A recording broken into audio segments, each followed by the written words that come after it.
Assalamualaikum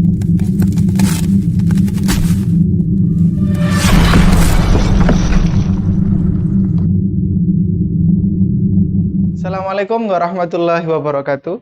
Kembali lagi dengan saya, Tommy Rieza, di media pembelajaran interaktif matematika. Oke, pada video kali ini saya akan membahas tentang teorema Pythagoras, yaitu materi awal pada matematika di semester 2. Ini adalah materi yang pertama kalian dapatkan di awal semester 2, teorema Pythagoras. Sebelumnya, kita akan membahas tentang tujuan pembelajaran pada video kali ini. Yang pertama adalah menemukan teorema Pythagoras. Yang kedua, menghitung panjang sisi segitiga siku-siku jika dua sisi lain diketahui. Yang ketiga adalah menemukan kebalikan teorema Pythagoras. Kita bahas satu persatu ya. Yang pertama adalah menemukan teorema Pythagoras. Di sini saya akan memberikan pembuktian yang pertama pada segitiga siku-siku, apakah dia berlaku dengan teorema Pythagoras. Jadi, ini adalah segitiga siku-sikunya. Dengan sisi A adalah yang sisi tegak, sisi siku-siku yang tegak. Kemudian yang B adalah sisi siku-siku yang mendatar, sedangkan yang C adalah sisi miring atau hipotenusa. Sebagai informasi, teorema Pythagoras ini hanya bisa diterapkan pada segitiga siku-siku.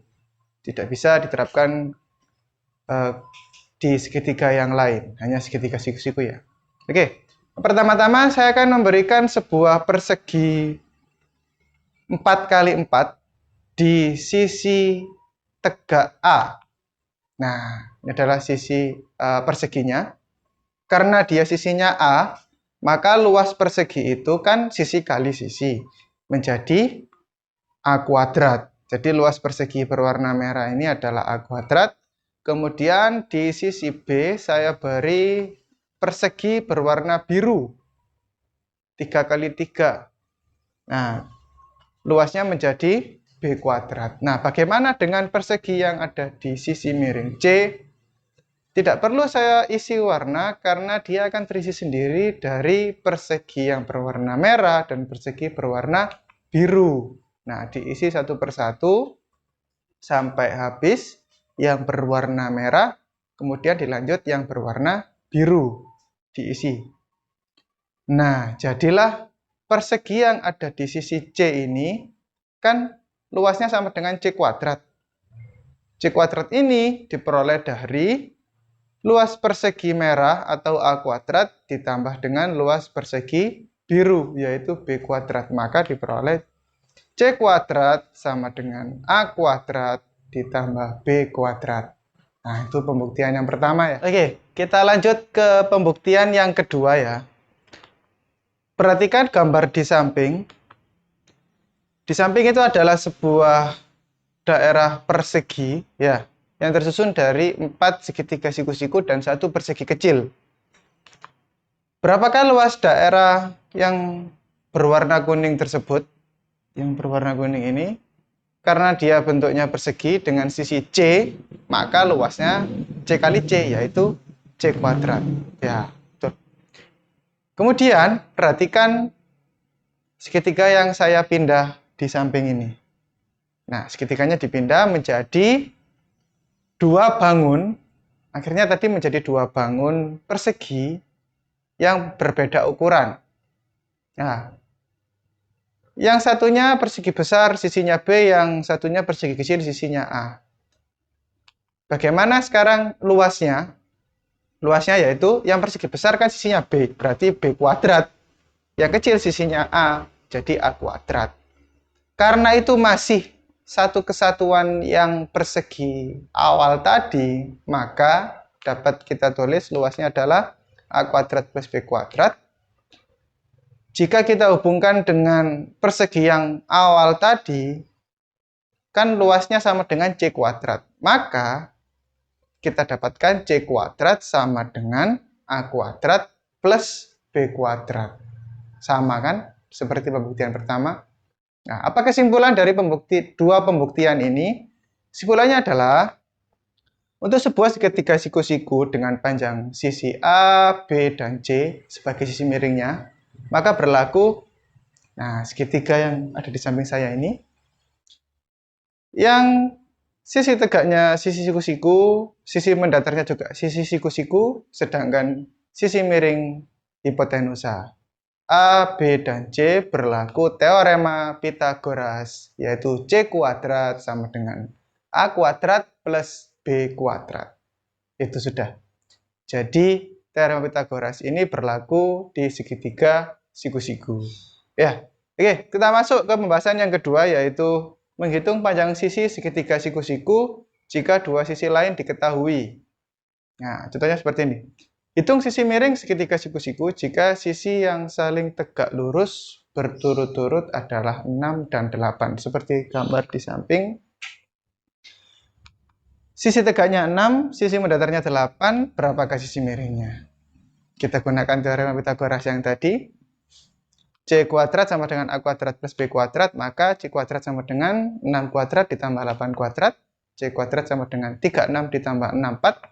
C kuadrat sama dengan 100. Nah, jangan berhenti sampai C kuadrat saja. Kalian cari sisi C saja. Jadi hanya C ya. Maka lawannya kuadrat adalah akar. C sama dengan akar 100. Jangan lupa, di tahap terakhir ini harus diakarkan dulu ya. Diakarkan dulu, maka hasilnya sama dengan 10. Jadi sisi miring segitiga siku-siku tersebut adalah 10. Kita masuk ke contoh yang lain. Contoh yang lain pada gambar di samping, gambarnya seperti ini. Sisi tegak, itu segitiga ABC ya. Sisi AC atau panjang AC adalah 8, panjang AB adalah 15. Tentukan panjang BC. BC di sini adalah sisi miring, maka BC kuadrat sama dengan AC kuadrat plus AB kuadrat. 15 kuadrat ditambah 8 kuadrat, 225 tambah 64 sama dengan 289. Akar dari 289 sama dengan 17. Jadi panjang sisi BC sama dengan 17 cm. Mudah sekali kan ya? Tinggal kuadrat, habis dikuadratkan, dijumlahkan, diakarkan, selesai. Gitu. Nah, masuk ke yang ketiga, yaitu menemukan kebalikan teorema Pitagoras. Maksudnya kebalikan bagaimana? Begini. Kan kita punya teorema Pitagoras, yaitu C kuadrat sama dengan A kuadrat plus B kuadrat. Seperti pada gambar segitiga di samping. Bagaimana jika kita mencari sisi segitiga selain sisi miring? Bukan C yang kita cari, tapi A atau B. Bagaimana caranya? Nah, tinggal dibalik. Jika C kuadrat sama dengan A kuadrat plus B kuadrat, maka A kuadrat sama dengan C kuadrat min B kuadrat. Nah, A kuadrat itu adalah sisi tegaknya atau vertikal. Kemudian jika mencari B kuadrat, maka sama dengan C kuadrat min A kuadrat. Mencari sisi yang mendatar atau horizontal. Tinggal dibalik saja, pindah ruas. Begitu ya. Kita dapatkan sisi A dan sisi B. Karena pusatnya ada di sisi C. Sisi C adalah sisi yang paling terpanjang, jadi dia selalu dikurangi. Jadi dia yang dikurangi, bukan sisi yang lain. Oke, kita masuk ke contoh soal aja, biar kalian lebih paham lagi. Contoh soalnya seperti ini.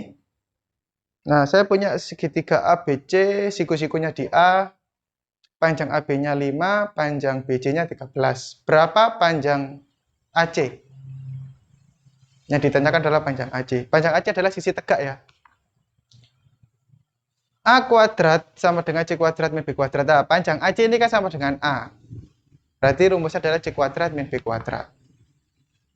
Berarti 13 kuadrat dikurangi 5 kuadrat. 169 kurangi 25, 144. 144-nya diakarkan sama dengan 12. Maka panjang sisi AC adalah 12 cm. Dikurangi. Selain mencari sisi miring, kalian harus mengurangi. Kalau mencari sisi miring, baru ditambah. Contoh soal yang lain. Nah, ada segitiga KLM. Kali ini sisi A-nya diketahui, yaitu 12. Sisi C-nya diketahui 20. Tinggal sisi mendatarnya atau sisi paling bawah. Bagaimana cara menghitungnya? Wah, sisi B ini, B kuadrat sama dengan C kuadrat min A kuadrat.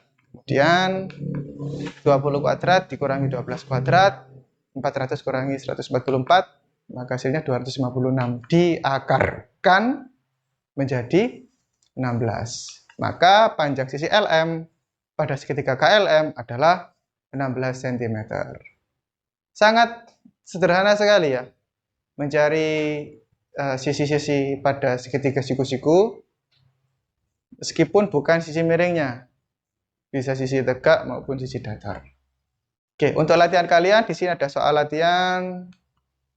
Nah, ada 6 soal A, B, C, D, E, F. Carilah sisi-sisi yang belum diketahui.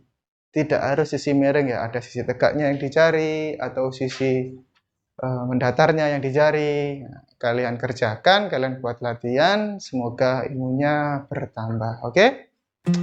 Sekian dulu video dari saya. Tetap jaga kesehatan, tetap semangat belajar. Saya akhiri. Assalamualaikum warahmatullahi wabarakatuh.